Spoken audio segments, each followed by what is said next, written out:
Good evening.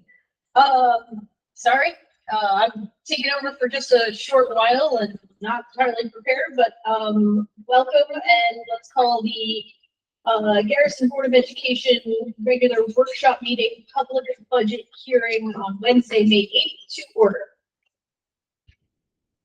Steve, call the roll. Jocelyn Avisella. Here. David Gelber. I'm here. I'm just going to say that if Sarah is watching the Knicks game someplace, somebody will.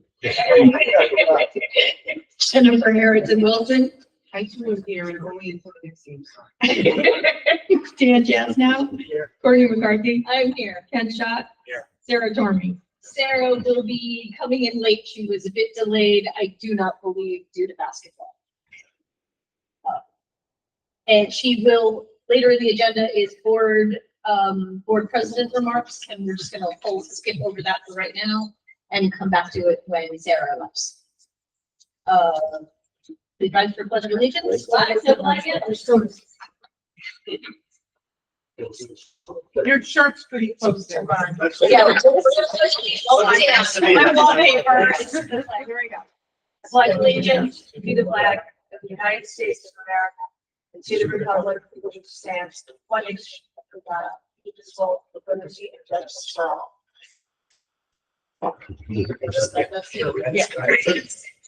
Yeah. Okay, moving on to accept agenda or agenda changes. Last basketball game, but I'm gonna move to turn on the Knicks game at 8:15. Whoa.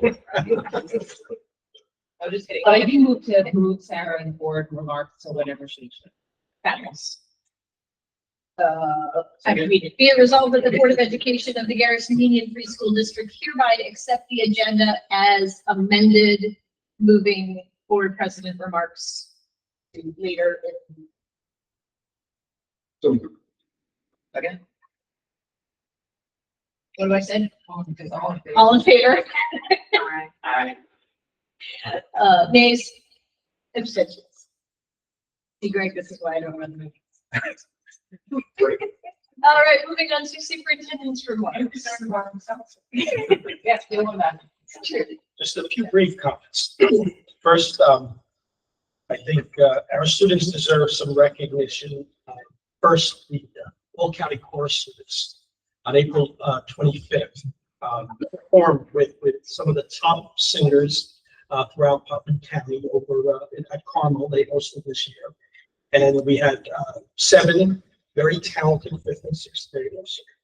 This speciality was very proud of them. A lot of work went into this, and for them to perform with some of the top chorus students throughout the county was really something special. Also, in the performing arts arena, our NISBA students, our band students, performed last weekend, and they were adjudicated. So basically, they volunteer and they perform whatever their instrument is. They select a piece under the guidance of Mr. Barone. And in years past, we averaged about 9 or 10 students. This year, we had 20 band students participate. And again, it's voluntary, but I think it shows the motivation that our students have. And all of them scored in either the excellent or the outstanding. Few of our 8th graders actually were at a level 3, which typically is a high school level performance, and still again in the excellent or outstanding category. So congratulations to all of those students. I think on June 5th we are going to invite them here in person to maybe perform a bit and something right. So we look forward to that. And congratulations to Ms. Speciale and Mr. Barone, because a lot of work goes into the program. And I think the results are definitely evident. Also, the big news this week, of course, is our Green Ribbon Award.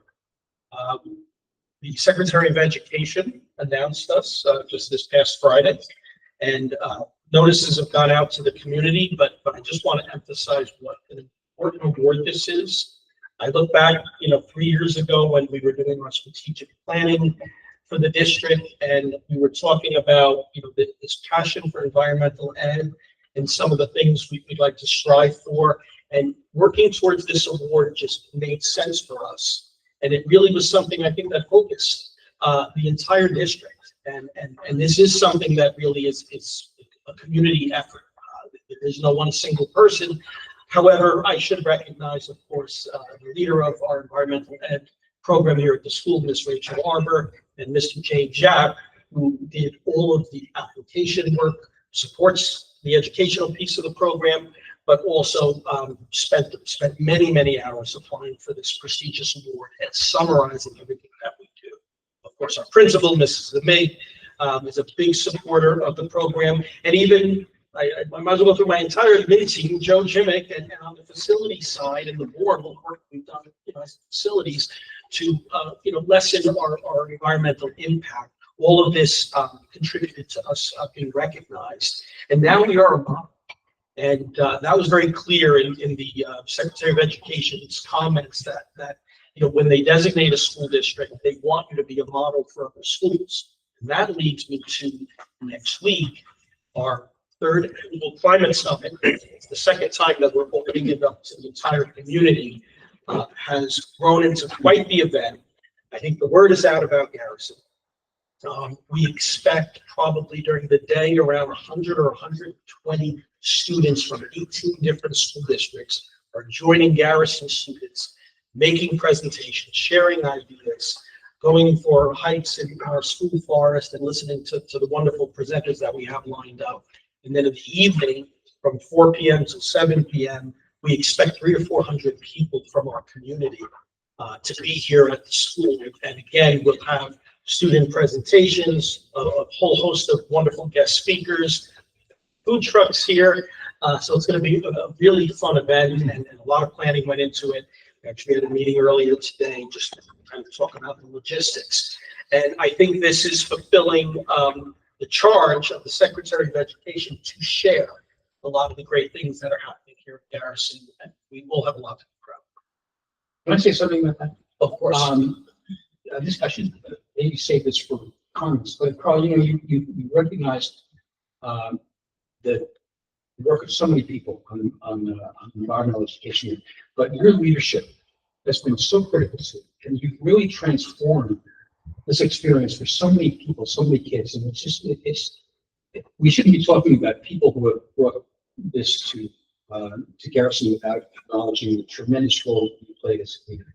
That's appreciated. Very good point. Thank Your you. timing is perfect. My Seth. apologies, everyone. Wait, do you mind if I just clarify for the Friday? I agree with David. Totally. During the day on that Friday, is that open just to students, faculty? And then the public and parents, et cetera, can come then for the 4 to 7? That is correct, Jocelyn. Yes, and the school districts, I talked about 18 different school districts. They're bringing students and teachers out. But yes, the parents, that's from 4 to 7. And I might have known just anyone who is listening, parking was a big concern with 300 or 400 guests anticipated. I want to say thank you. St. Philip's is allowing us to use that parking lot. Also, the owner of Garrison Pizza Restaurant is allowing us to use that parking. And Desmond Fish Library also, and Joe has arranged to shuttle bus. So there should be ample parking the evening we book it. Again, my apologies for being late. Thank you, Courtney, for getting our meeting going.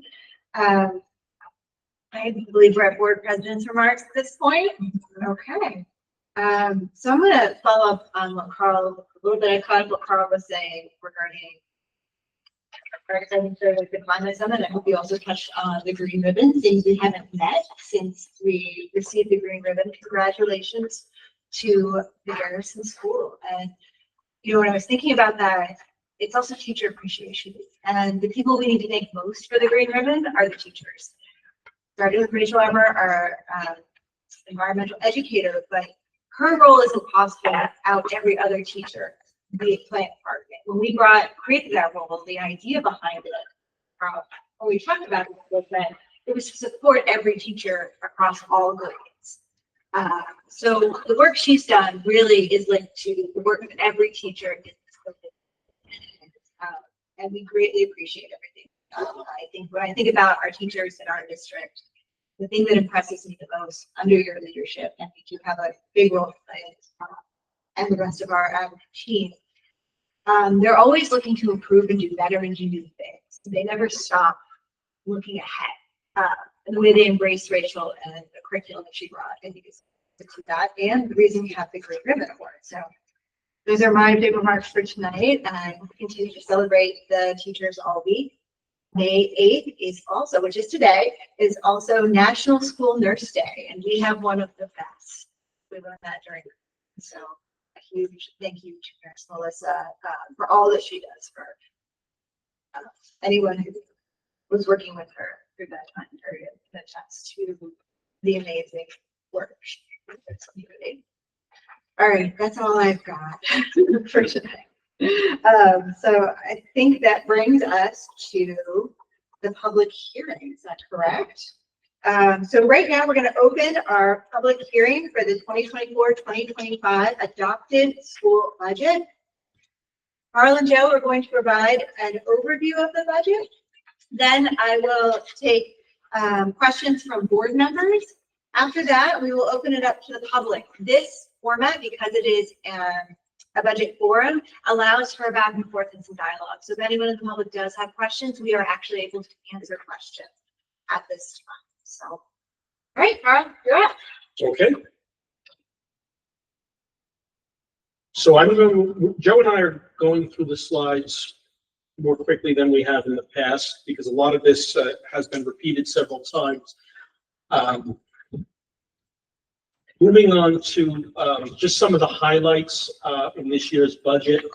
ELA, PD, a big focus next year, and this is coming from New York State, is to focus on the science of reading and ELA instruction and our alignment. We're doing extremely well. Our students performed in the top 3% of New York State last spring. So we're strong in this area, but there's always room for improvement. And looking at like a writing continuum and certain things, I know Mrs. Amig is already working on a lot of this and has some staff developers lined up for Garrison next year, and that'll be very productive work. Field trip budget. We've for many years asked parents to pay for field trips, and also made requests to GSEP and proposals to GSEP. What we thought would be a more efficient process was to set up a budget where teachers at the onset of a school year could, knowing that they had a budget line, could schedule their trips. They don't have to go through the collection of money or the application process for grant money, and could book those trips early on. And the goal is to make sure that every grade level has at least 1 or 2 trips per year aligned with their curriculum. School artwork installation project is basically to bring some beauty and art to our school. The school is beautiful. We went through a major renovation. The interiors look great, but we do believe some of the walls are somewhat bare and could use some artwork to really inspire us. And there'll be a committee in place, and they will work through a selection process of what to display. The front sign, which I think is one of the first impressions sometimes people get, is really in bad shape. So we have allocated money for a new school sign, and maybe we'll get a design committee together, I'm sure, but maybe you'd like to also add that green ribbon award to the sign, because we are very proud of that. Roof replacement and floor refinishing, I'm going to leave that for Joe, but that's a major part of the budget and a big project. The gym sound system, we're looking to upgrade. I talked earlier about how fantastic our performing arts department is doing and how it's growing. And we would like to upgrade the sound system so we can performances, the play, the concerts, chorus, that we can hear our students more clearly. Environmental ed is still being supported.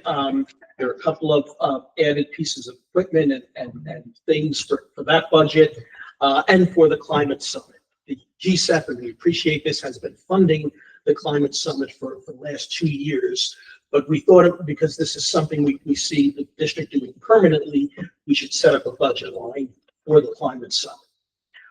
Also, we're still offering a wide range of elective courses. A big part of middle school philosophy is to give students choice as they get older. Having choice is great. I was in a scheduling meeting with Mrs. Mig and Mrs. DiDiego, and our middle school students will be able to enjoy all of these courses, but at the end, in the fourth quarter, select a course where they would like to study in a more advanced way. So if you love art, you'll take a basic art class, and then in the fourth quarter, a more advanced art class, just as an example. So that's exciting. Band and chorus, we start early. I think to get the results that we get, it needs to still continue in grades 3 and 5. This budget supports that. All of our great SEL work will be supported by the budget, and also the ongoing DEI work. We've done a lot of good work in this area, but that needs to continue. Moving on to enrollment, nothing has changed here, so I won't spend too much time, but really the only change year over year is that we anticipate enough students in kindergarten where we're opening up a second section. We think it's prudent, and the research all points to children who are younger really benefit from a smaller class size. When you get up to middle school, low to mid 20s is fine, but at the early grade level, to have class sizes of 18 to 20 is ideal, and we will accomplish that.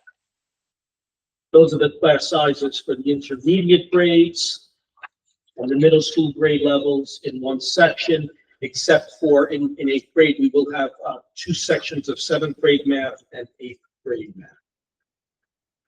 This is something that is important for the community to keep in mind, especially for future budgets, because we do have increasing high school enrollment. We offered a third choice of a high school with Putt Valley, and I think we're seeing more and more of our students staying in our school system, our public school system, and not opting for independent schools, because I think there are 3 great programs that we're offering. But also just demographically, the numbers are increasing, and that does have an impact on the budget. Staffing wise, really the only change is that 1 extra teacher to cover that extra section of kindergarten that I spoke about. Otherwise, we're keeping all staffing levels the same.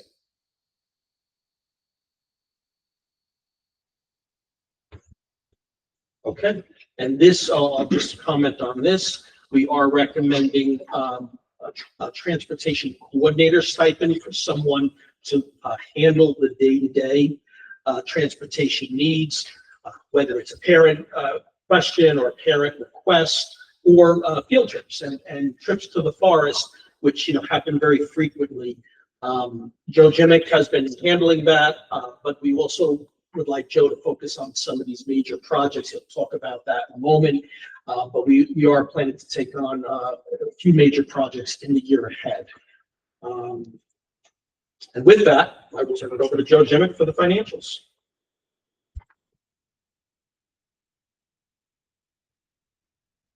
Thank you, Carl.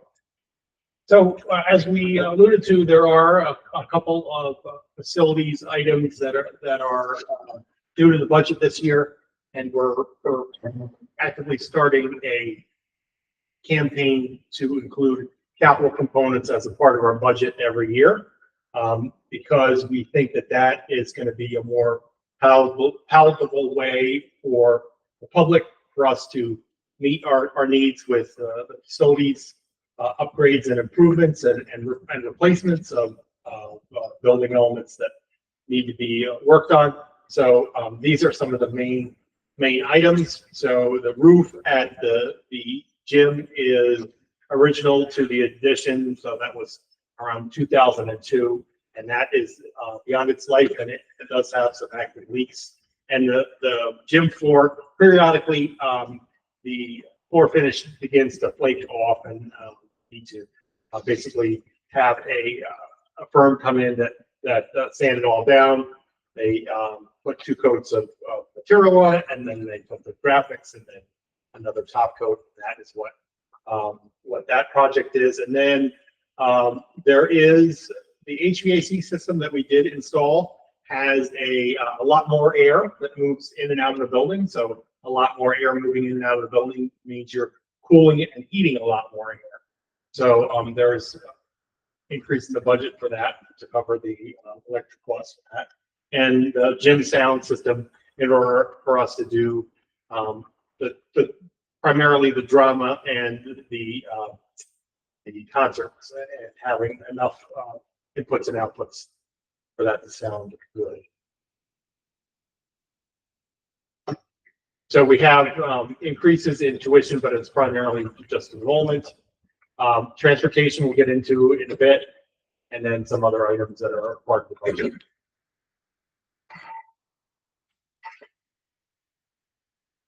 Okay, so transportation, we have budgeted 1.1 million for next year.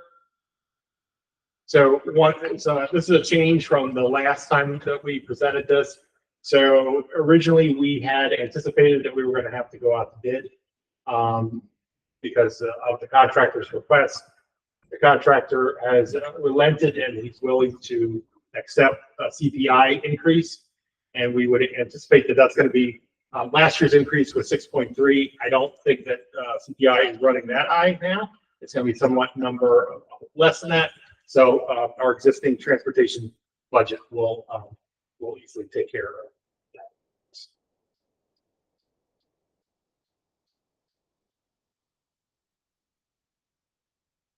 All right, so Save Harmless was a an issue, but as you may know and you may have heard, that has been restored. That was restored after the board adopts the budget. For us, what that means is essentially the revenue will be above what the forecast is. But Garrison taxes are really the lowest, one of the lowest around. That's still the same. So we were successful with all the rest of the districts in the state with basically getting rid of the Save Harmless. So the foundation aid amount is basically the same amount as it was last year. So we didn't see a reduction. We didn't see increases either. And they did say that in the future that we have to be prepared for reductions in foundation aid. That is something that they're investing to study, but they had basically hinted that if you're overfunded for foundation aid, which according to the current formula, Garrison is, that we do have to look forward to that like being an issue in future budgets. So there is propositions on the budget, which we have talked about before, and they are to extend out our tuition contracts. I think we have a discussion on this tonight, so we're going to go into a lot of detail with that. Yeah, the tax cap is the same as it was previously presented. The capital exclusion change is the main component that drives the increase as to where it was. So the roofing project, adding that component is what the difference and the exclusions are. So that's why 4.4 is within the cap.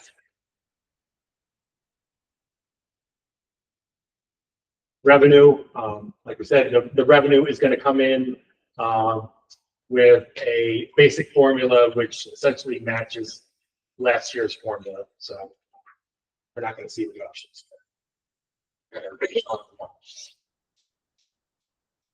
We're only planning to use undesignated fund balance. And then I still do anticipate that before the end of the year, we will be able to replenish some of the reserves that we had diminished over the last couple of years, because there are a number of them that are below their targets that are set.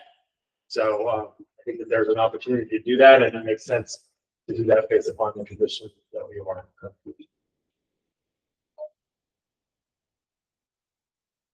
The budget in summary, and I will say the budget newsletter is it's in the process of being printed and folded, and it looks really good, and it's going to be going out shortly.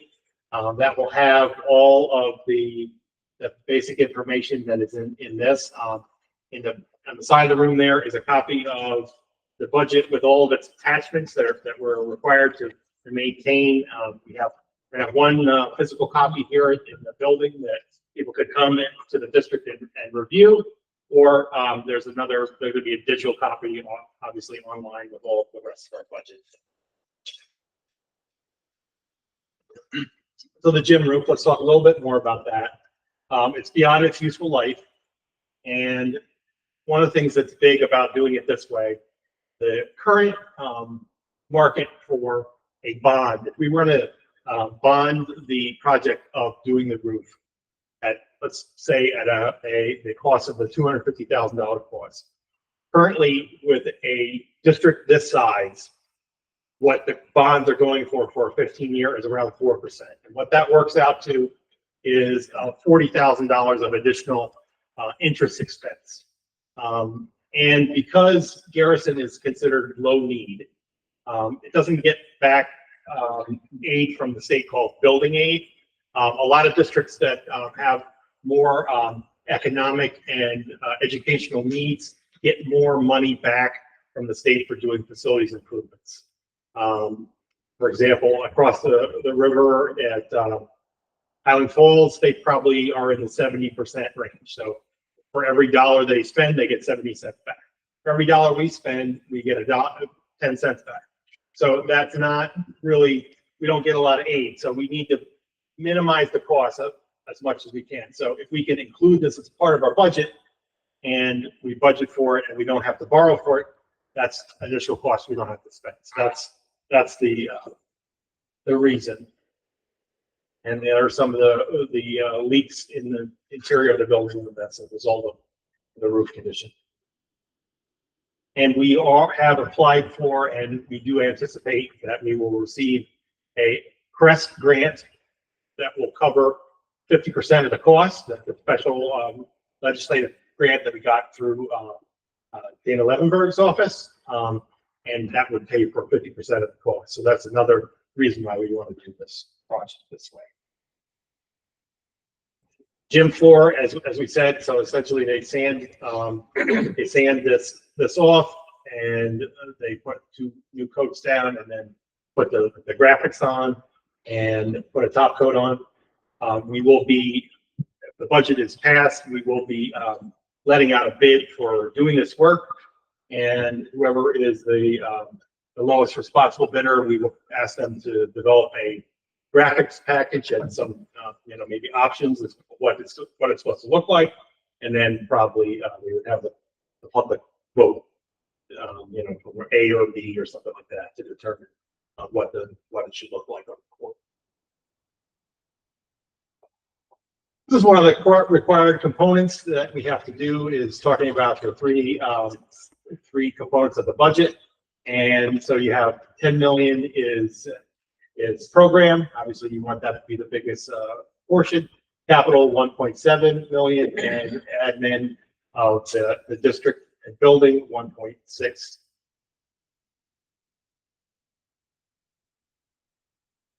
Right. So we do have pretty good visibility of that, but there always could be something that comes up.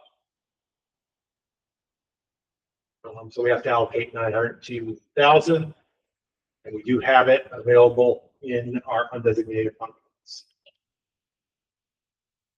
If the budget is defeated, we can go out for a revote, or you could, there's a contingent budget that's developed. The board could choose to adopt that, or develop a new budget and put that out to vote. So the contingent budget would match the tax levy of the prior year's budget, and it basically strips what's considered non-contingent expenses, so the equipment, except for the equipment that would support special education or the preservation of life or property. So those are some of the things that would be eliminated: furniture, sound system, cloud digester. There would be staffing cuts that would be required, and we'd have to maintain under the administrative cap, which is the ratio of administrative to capital. And that's what we would need, those reductions, and we wouldn't be able to do the gym roof either. And so we would lose out on that point. All right, so the first proposition is the budget. And then we have the term of instruction contracts for all of the high schools. And then the fourth one is to allow for continuous voter registration. Currently it's on 2 days in the school year to do voter registration. This would allow it to be during normal business hours every day. So the newsletter is being printed and folded, and it'll be ready to go out on Monday. And then absentee ballots have to be back on the 20th and on the 21st, 7 to 9 in the gym. And then the district's meeting after to accept the tally of the votes. And I think we would entertain any questions you have. Thank you, Joe. Before I open up to the board to questions, I wanted to thank you for your work on the transportation contract. Now going up a bid is going to save us time and preserve that relationship. This also means that we keep our bus drivers, correct? Yeah. So going into next year, we know who our bus drivers are. We don't have to build the relationships with the new company. So thank you so much for all that work that happened for us. All right, any questions from the board or Joe or Carl on the budget that we've seen a few times before? All right, I'm going to go ahead then and open it up to questions from the public. If anyone has any questions, back and forth now. You come up to the podium. All right. If you don't have questions right now, you can always review this. This is posted on our website under budget information. All of the budget presentations are listed there. And anyone in the community, if you're watching this at home later, you're welcome to call and speak with Carl. I know you've already been receiving some phone calls, or Joe. If you have any questions at all about what is in this budget, what does it mean for your taxes, what does it mean for education, please feel free to reach out at any time. And right, everyone makes it out to vote on Tuesday, May 21st. And just to review for the because there's a change now for the absentee ballots. Is that correct? Would you mind briefly reviewing that? Well, there's an addition besides absentee ballots. Voters can also request a early mail voter ballot. The same process exists for that as does the absentee. It mirrors the exact same process. So people can request that the absentee applications and the early mail voter applications are available on the district website, also in my office, and people can come in and take care of all of it in one visit. Thank you so much. All right, for that, I'm going to go ahead and close our public hearing on the budget. I'll move on to board communications and presentations. We only have one tonight, and it's an update on the Haldane High School tuition negotiation. So last we met, Ken had an idea of reaching out to Haldane and asking if they would consider 2 years extension so that we would set the rate for, would basically be all the middle schoolers, so that once you enter middle school, you know. Courtney, Carl, and I met with the president and vice president and superintendent at Haldane. They are not interested in that idea at this time. However, they are interested in working with us on the 5-year agreement, which is on the ballot, specifically as it relates to ensuring that we are covering all the students who are at Haldane. So we have a rate set for the current 8th grade who's graduating. This will see them through, because the last agreement doesn't extend that far, will it see them through all of their time at Haldane, meaning that the rate will only increase at 2% or CPI. During their tenure, we still do need to negotiate a rate for the 7th grade. And there's a clause that they've asked to remain in this contract is that we continue to negotiate this rate every year. Unfortunately, the date they set for that is July. We would of course like to have seen it sooner. But that is the date we were given during this meeting. I don't have all questions on that. We can continue to go back to them on it. And hopefully get the ratings. That's all I've got on that right now. But I was encouraged that they seemed to be very welcoming to us and really want to lock in. So once your student is at Holiday, that rate stays the same, and that is very important to us as well. That mirrors the other school. And links to, we do need the public approval in order to enter in any contract that is beyond 364 days. So that transition ballot will allow us to do that. And of course, the benefit of that and watching is that it helps us predict what our budget's going to be in 2 years. Why we're also trying to look behind it, make sure we have the rate. One question I did have coming out of that meeting, however, and this is, I know as a board previously we had talked about this. You know, we've always said we won't send kids to go on tours until we have a rate. Ever since we had that sort of back and forth with that, there's a big increase here. And I think it should be an ongoing conversation, something we're mindful of as a board to make sure that is still our priority. I feel very strongly about it. I don't want to send kids get their hopes up and not know what their rate is. And have that set in advance. But that is something to think about. Maybe have a different opinion on that. Courtney, did you have any other thoughts from following our meeting? Carl, do you want to share? No, only the board to know that our, after the meeting, we passed on the information to our attorney, Aaron Morris, who has reached out to Halday's attorney with a proposal reflecting what we discussed at that session. So hopefully we'll hear back from Haldane shortly. Think you covered it? I just would like to make a comment.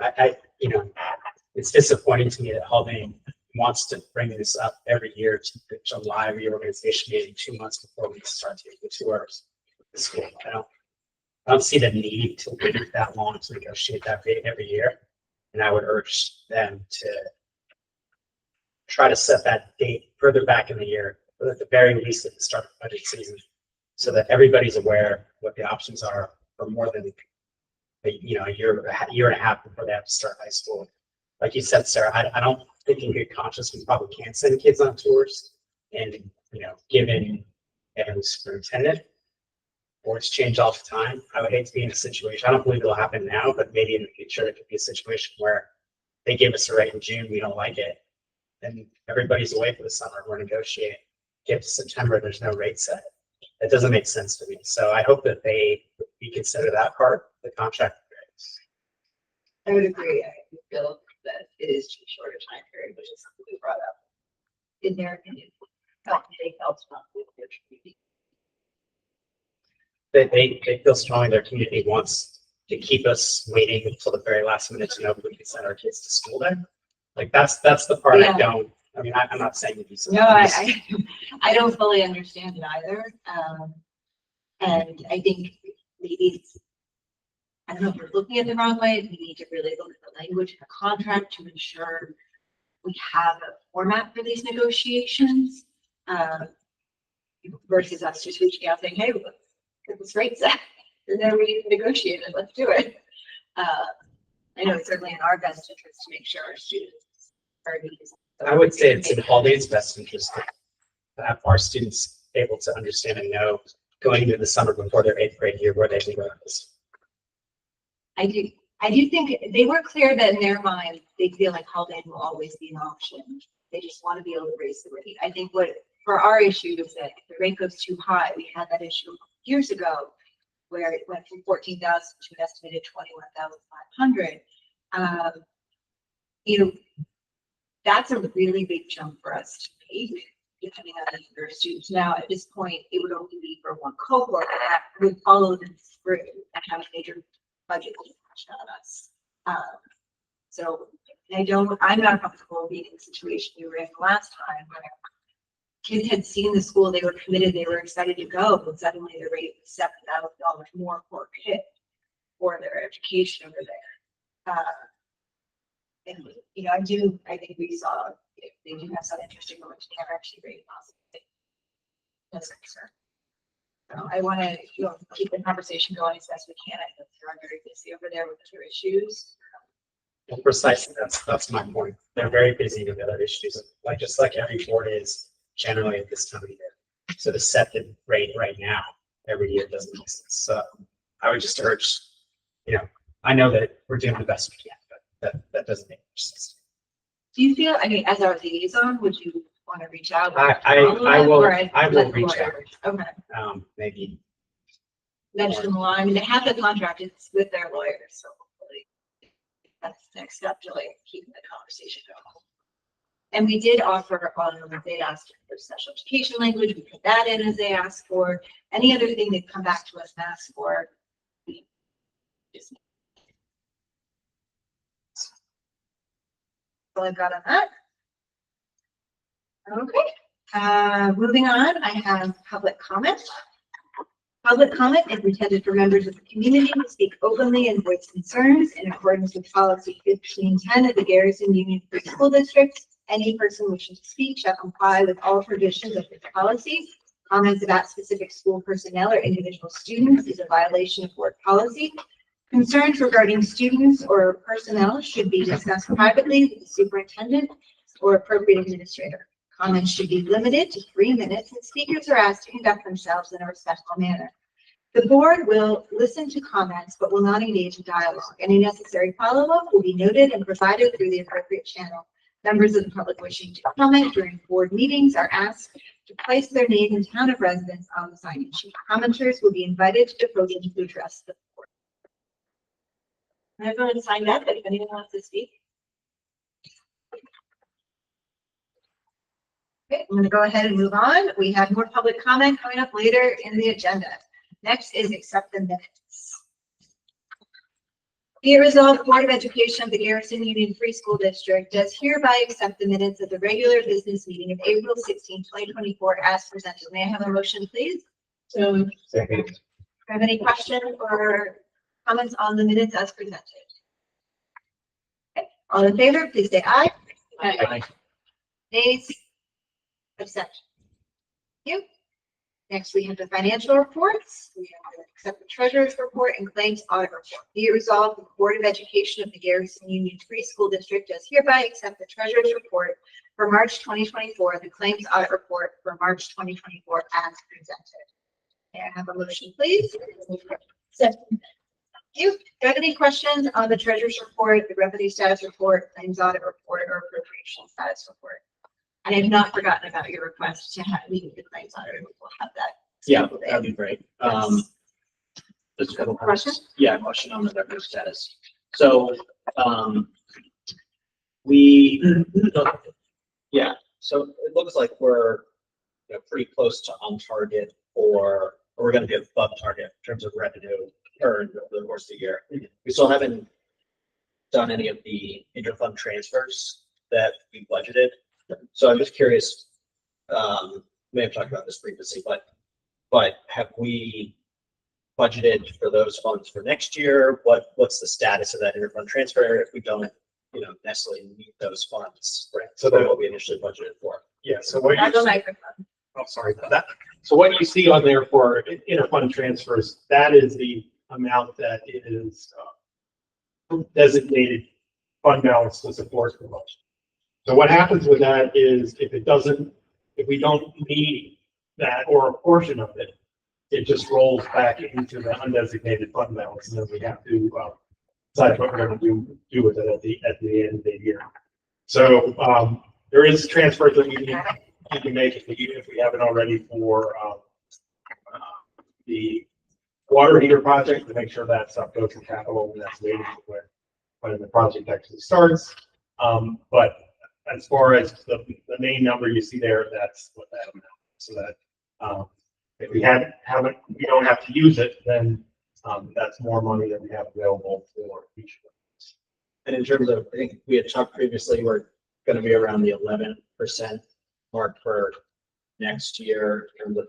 We ended last year's for the audit at 11% Right. undesignated fund balance. But we don't anticipate we're going to be that at that level this time because a couple of reasons. One, we're setting aside more undesignated fund balance for next year than we did the current year. It's 900,000, 700, and then we are planning to replenish some of the reserves that we've depleted last year.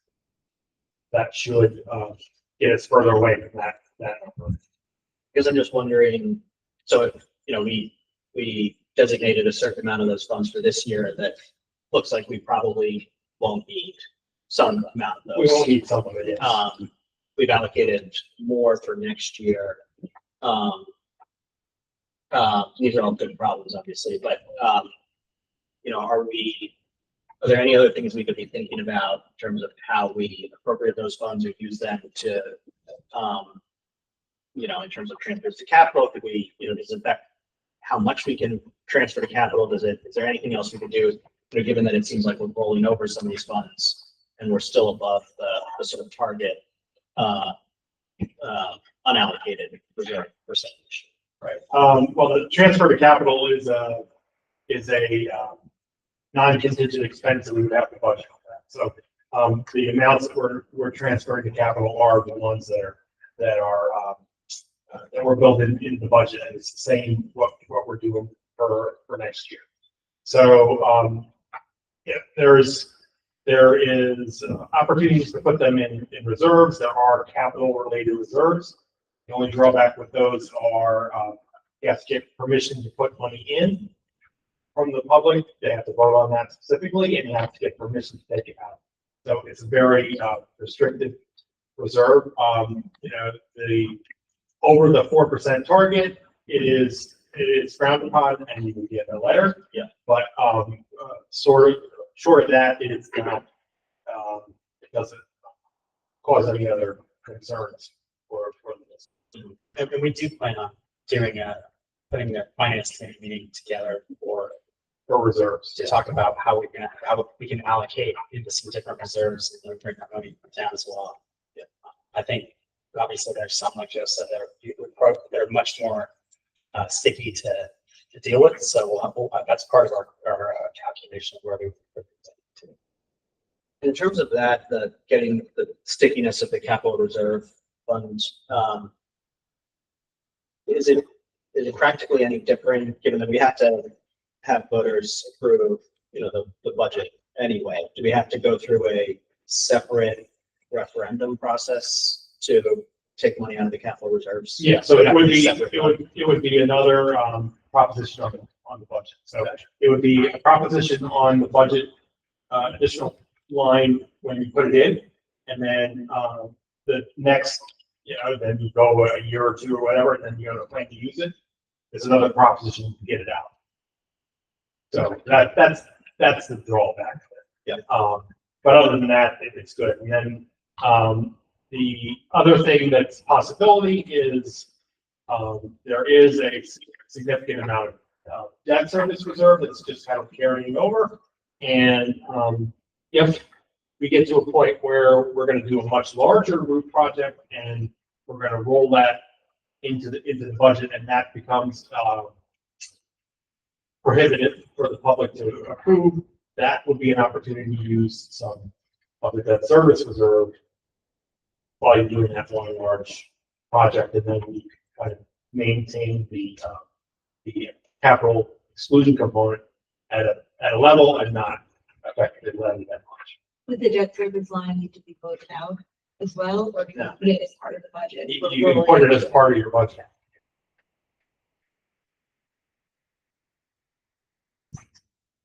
Good answer. Yeah. Thank you. And any other questions on the financial reports? I'm gonna go ahead and move to a vote. All in favor, please say aye. Aye. Nays, abstentions. I'm gonna go on to committee reports. Courtney, you're up first with the policy committee. Policy committee met this afternoon to review a number of policies upcoming that are working its way through the system. We'll have 2, if not 3 policies up for a first reading in our meeting in June. So I can discuss those then. Tonight, we're going to be review, we're gonna do a second reading for the foreign exchange student policy. As you may recall, we had a whole conversation about that last time about J1 visa versus F1 visa. And her feedback from legal counsel, we've decided to keep the policy as is with just the J1 visa. The F1 visa is a little bit broader. It opens us up to some risk. I don't know, Carl, you want to elaborate any more about that? Sure. Erin Morris, our legal counsel, basically likes the idea of a J1 visa, which is typically sponsored by your government, by some institution. So there's a little bit more of a vetting process. It does vary country to country. However, the F1, if we did accept F1 visa students, basically anyone could pay to send their student, child here. The concern is that, if you have a child, going through a difficult time, maybe behavioral issues, and the family decided to, send them to our school district or one of our high schools, that could become more complicated. So the advice was to stick with the J1 visa because there is more of a vetting process and typically a criteria to be approved for a J1. Does more complicated just mean we might have to pay a lot? No, it means potentially behavioral problems and things such as that. The attorney So it's just like. has experienced it. Well, there's no, the family pays. Under F1, they pay the tuition, so the money is not the concern. The concern would be there's really no vetting process. The thing for our non-resident, they don't make sure that they were not going to be complicated. It's not permissible to do so. Yeah, okay, anyway, I just want to prove this get done, but I'm just surprised that that's. Well, but the other concern is the broader category. Not limited to the J1.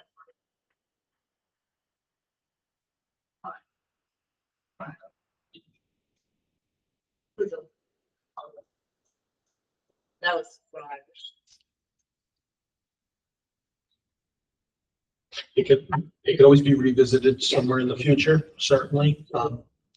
Yeah, we don't have any requests for F1. We do have a standing request for J1. And tonight on the agenda, we'll also be doing a first reading of policy 6110, code of ethics for board members and all district personnel.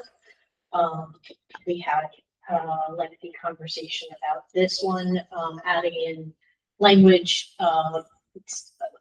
We were talking about adding in a full new policy regarding nepotism, and instead, with legal counsel, we adopted language that fits into this policy as well. That has to do with relatives not hiring relatives. Okay. Wait, just quickly on the policy committee, I know both won't be here. But whoever on the policy committee, hopefully we consider cell phone ban off or smartphone and smartwatch ban. I know we did a little bit this year with some restrictions. I look forward to Let's staying debate at that. home and watching the recording Don't watch it. of the discussion. Oh, it's an interesting point, and there was a really good article Oh, yeah. in the Washington Post that went around. Yeah. Okay, let's do it. Part of the class. I think that's it for our policy committee report. We've got a bunch more things coming up in June. Any questions for Courtney, or do you hold them for one minute?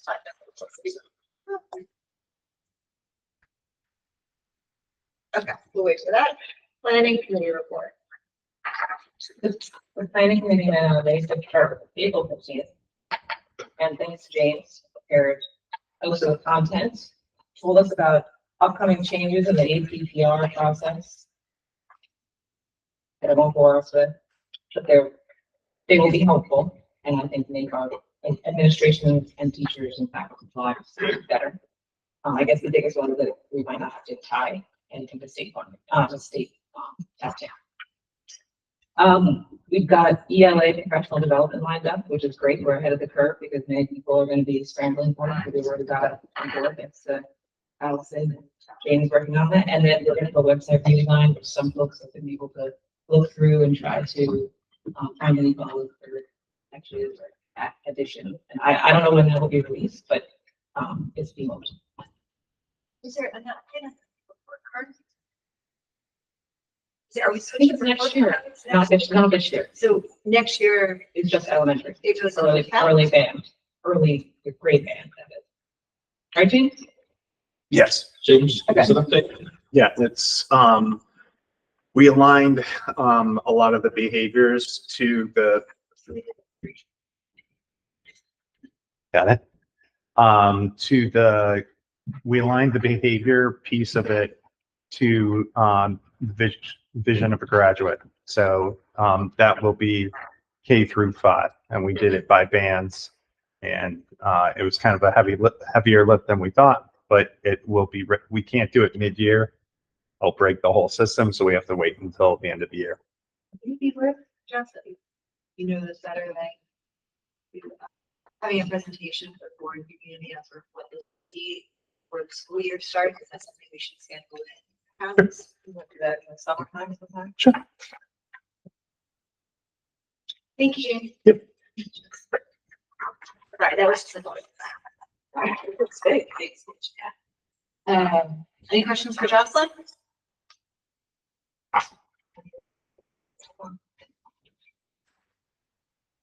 All right, and utilities. Dan? So, as Joe mentioned in the budget presentation, we are planning a capital improvement for next year, the gym roof. And we anticipate trying to do capital projects on the smaller side over the course of the next several years. Through the capital. As part of that, Joe put together an RFP for architecture firms who would essentially be the lead architect for any of the projects over the next several years. And we asked for pricing based on the size of the project. So, you know, percentage of total budget costs depending on the size. So we got 7 proposals from architecture firms. We interviewed 2 of those based on, we eliminated some that were non-responsive, that had higher fees, and we had less than positive experience with. So we interviewed last Friday, BBS architects and CPL architects. We had 2 community members at the facilities committee meeting, Matt Medina and Lefty Gregorios, who were both very helpful in the process. They have experience in the area. Matt in particular has experience with both of these firms, and so it was very helpful. And we ultimately went with CPL architects. So I think we will be voting on a contract with them. Something that you were accepting their proposal. Great.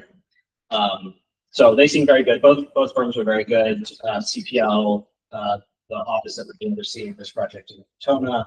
They have some other folks that are local. So I think, you know, particularly with the input of our community members, you know, it seems like a really good choice, and we're excited to work with that for the next several years. Thank you. Are there any questions for Dan at facilities? Thank you for the time that I worked on that. I appreciate it. Okay, that brings us to policy reading. So we have the first reading of policy 6110, code of ethics for board members and all district personnel. So you have this attachment. Courtney briefly introduced this. I'm going to speak further on it, Courtney. School for questions. And then if, Carl, if you want to elaborate any more details about it. Well, you know, I could read it because it is only 2 sentences that our attorney gave us. But for nepotism, Aaron Morris recommends the board shall be prohibited from hiring any individual who once employed would be subject to direct oversight and evaluation by a family member. Family member shall be defined as other father, child, sibling, or spouse. So, what this does is really it focuses on supervision and evaluation. And if we did hire someone related to one of our supervisors, the idea is you would have to change the supervisor. So a family member is not supervising a family. So this gives you some latitude in these situations, but it ensures that family members are not supervising family members. It's not illegal.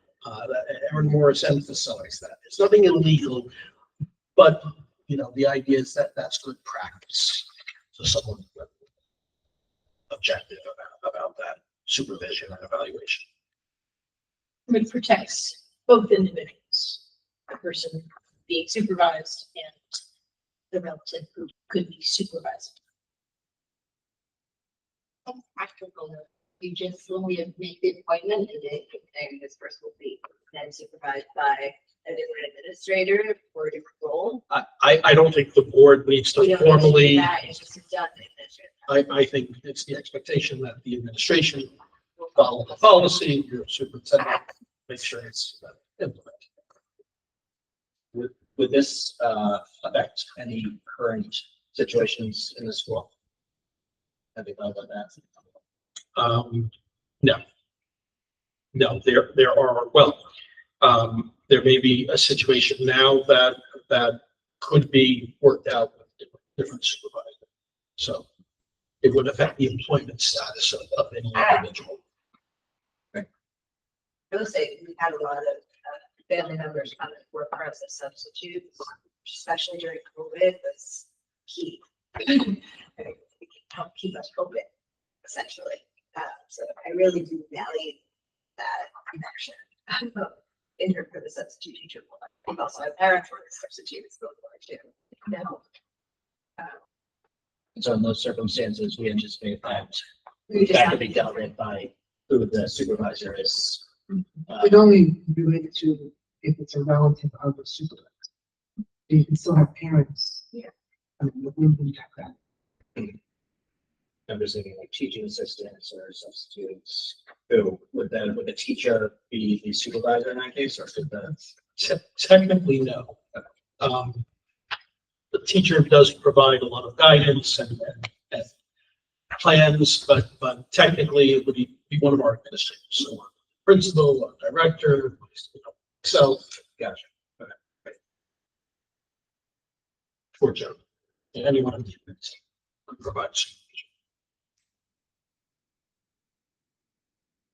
Do you have any questions or comments on it? So it'll come back for a second reading at our next meeting. Okay. Now it's going to go back to council. Yes, we always love that. Next, we have a second reading and approval of policy 7134. Admission of foreign exchange students. All right, we touched on this briefly. Anything else you want to add? Or any questions? Anything wishes to ask?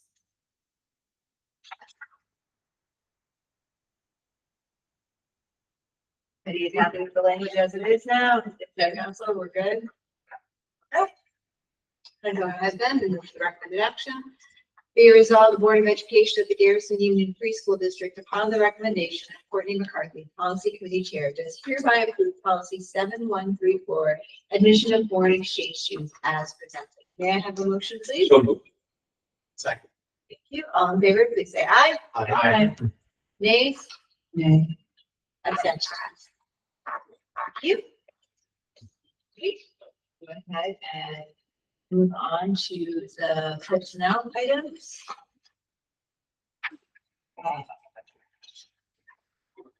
Be it resolved, the Board of Education of the Garrison Union Free School District, upon the recommendation of Carl L. Alvano, Superintendent, does hereby approve the items of the personnel consent agenda as presented. May I have a motion, please? So moved. Second. Any Do I just, sorry, should the additional motion be in? what she said. I have said, you know, I missed that. I normally take out. So I'll just, a couple of comments. This really is staffing for the summer. We're doing this early so we can plan and of course staff members can plan accordingly. We're very pleased. We have basically 2 programs. The first is our Summer Scholars Program, and I believe we have about 40, maybe more, students signed up for our summer program. It's a half-day program, runs through the month of July, and it is fully funded by the American Rescue Plan grant that is in its 3rd year. So I think it's important for the board to consider the program roughly costs $20,000. It's great for our students, prevents that summer slide. But it is something you will have to consider next year because ARP will be over. The board, as part of the budget process, may want to consider budgeting for this. It's every year. I think it's grown in participation and very positive feedback from this program. So that lands in the next. Yes. So 25, 26. exactly. We have 3 of our teachers here for approval. We do have a summer rate of $55 per hour. The second program we have is our special education class. Is a 12-month program, and I think we're offering it to 4 students as per their IEP. And we have staff here covering that program as well. That also is a half-day program that'll be here on site, and that's the partnership program with Haldane. So it's both Garrison and Haldane students. And lastly, our school psychologist and guidance counselor were requesting additional summer days for that to do CSE meetings, scheduling work under the supervision of Mrs. and Megan, or in collaboration with Mrs. and Megan. And that we've done this pretty much every day. On the Haldane Garrison collaborative program, is transportation not a part of that, or do we also transport the students? But we don't. Haldane provides that transportation. The Garrison students are not. We don't transport the Garrison students. We do have a responsibility. I'm not sure parents are, but if they need transportation, we would provide it. Because that not for the summer scholars, For the 12 month. yeah, for our special education class, if parents need it, we would provide. Okay, any other part of my lack of knowledge of some of the staff members, but the teachers who are being approved? Are they all teachers? Are they all actually faculty? Or is it okay and everything is? No, I'm happy to go through because there's maybe one name you don't recognize. She has been a substitute teacher for us for 3 years now. Has done an outstanding Same one. Just got certified, completed her master's degree, is fully certified, and is willing to teach this summer. So there are 3 teachers. Any other? is this vote include item G or does it? Okay. Yes, this vote will also include the employment agreements Yes. for Bessie and for Joe. Yes, I apologize. I missed the last personnel item. So we are recommending that the board renew agreements for Dustin Kello, my administrative assistant, and the board clerk, as well as Joe Jemick, our school business administrator, and tax collector, a couple of other things that he does. So both we're recommending the board extend their employment agreements through 2027. And there are raises that range like 2.4% for Mr. Jimick and 3% for Ms. Cowell. How long is that we have the increase in health insurance contribution from the employees, the engineers, the health insurance, other administrative contracts and. We do, yes. Have any other questions? The, any of these items? Personnel items? Okay. Go ahead then and move to a vote. All in favor, please say aye. Aye. Nay, abstentions. you.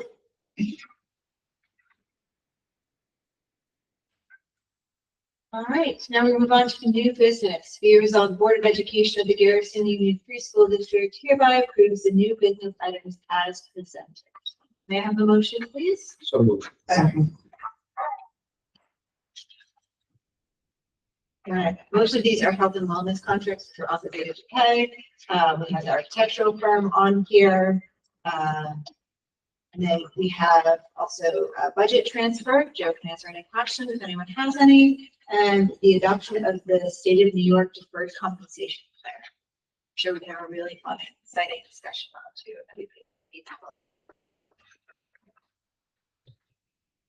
Questions? Mm-hmm. I got any to a vote. All right, all in favor, please say aye. Aye. Nay, abstentions. Come to our second public comment section of the evening. I'm not going to read my paragraph again, but it still applies. And here. Okay, I'm going to move on to, I'm going to go ahead and close public comment. And move on to board member comment and discussion. Jocelyn? David? No comment.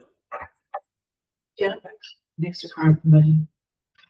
I guess that's what I missed in the beginning, right? There's Yeah. a big game going on. That's why. So that's why you were With here. water. I appreciate it. And water. And taking cookies. I mean, I can stay here all night. This is great. Dan? I just wanted to, say thank you to GSEP for a great spring thaw event, last weekend. That it was great to see some of you there. Very fun event, new location, and very well attended. So, I think with the climate summit coming up, obviously, and everything else that they're supporting it, it's money put to very good use. So thank you to everybody. I know a lot goes into those events. So much appreciated. Courtney? No comment. No comment. For this comment this evening, and move on to the executive session. Be resolved, the Board of Education of the Garrison Union Free School District hereby enters into executive session to further receiving legal counsel. May I have a motion, please? So moved. You, all in favor, please say aye. Nay, abstentions. Move to adjourn, executive session without any further action being taken. Give them all.